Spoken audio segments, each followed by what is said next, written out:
Andito ako ngayon ulit. Saan ako kumain noon ng kunafa. Isang pagkain ulit dito pero special lang dito sa Jazan. Yung kung alam nyo yung marsa. Marsa. Kung sino nakakaalam ng marsa, isa sa pinakamasarap na pagkain dito sa Saudi Arabia yan. Tsaka dito mo lang makikita sa Jazan. Sa buong Saudi, dito lang sa Jazan yung masarap yung gawa nila. So yan. Yan yung marsa. So, tikman natin. Bali, pin-repair nila para sa akin. Special daw. Homemade to. Hindi yung nabibili lang sa tindahan. Kaya, masarap. Papatikim daw sa akin. This is a stick. Ayun. O, ito yan. Yan yun. Tama, Piyagin. Yeah, that's this one. Hello, sawa-sawa. Tikman natin. Ito ang marsa. Sa mga kababayan na matagal sa Saudi Arabia, kung alam niyo yung marsa, ito ang the best, isang pinaka the best. Unang-una to bago yung kunafa para sa akin. Para sa akin ito ang number 1, tapos yung kunafa.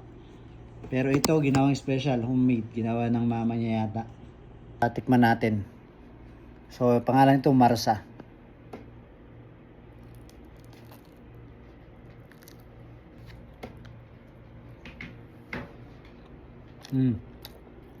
Sarap. Marsa, tawag doon. Sa mga kabayan na nakatikim ng marsa. Ito yun, sarap. Carb, full carb to. Ito yung specialty dito sa Jazan, Saudi Arabia. Yung mga kababayan na nandito sa Jazan, alam nyo itong marsa. So ito yung, kumbaga para sa akin lang, pangalawa lang yung kunafa. Ito number 1 sa akin yung marsa.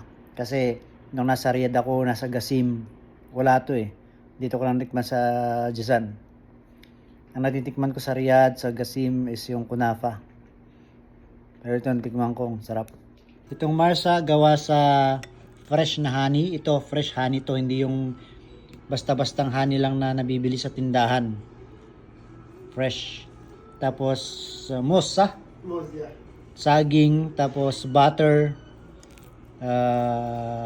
badinesh, tsaka bread flour.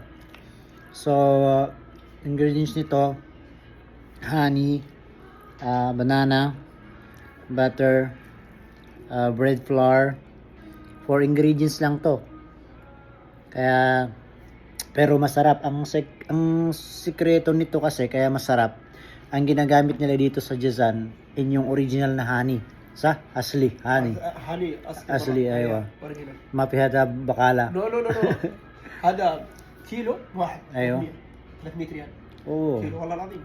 Yung mahal kasi yung original na honey. Yung 1 kilo is 300 riyal.